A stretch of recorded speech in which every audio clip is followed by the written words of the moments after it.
Estamos llegando a la recta final del Campeonato Nacional Sub-20 del sector amateur de la Federación Mexicana de Fútbol Asociación AC, pero la emoción está lejos de concluir. El día de hoy se llevaron a cabo los cuartos de final y fueron de alarido. Sinaloa le anotó un gol tempranero a Baja California y marcó el ritmo del encuentro, pero Baja California logró el milagro de empatar dentro de los últimos 5 minutos del partido y se fueron a ronda de penales. Con el espíritu en alto, los de Baja California anotaron 4 tiros, lo que fue suficiente para hacerse de un lugar en las semifinales. Aguascalientes y Sonora se midieron en lo que bien pudo haber sido la final adelantada, porque ambos equipos están en los primeros 2 peldaños de la tabla general de puntuación. Aguascalientes anotó 2 tantos y los de Sonora, sacando fuerza del alma, lograron empatarlos.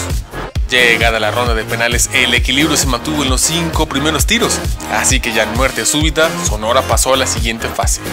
El Deportivo Metepec fue una de las 2 orgullosas sedes del Campeonato Nacional Sub-20, y tras albergar la mitad de los encuentros durante las primeras jornadas, los octavos y cuartos de final, le decimos adiós al icónico centro deportivo que seguirá siendo custodiado por un hermoso reloj y, por supuesto, por los aficionados y practicantes del deporte nacional, el fútbol.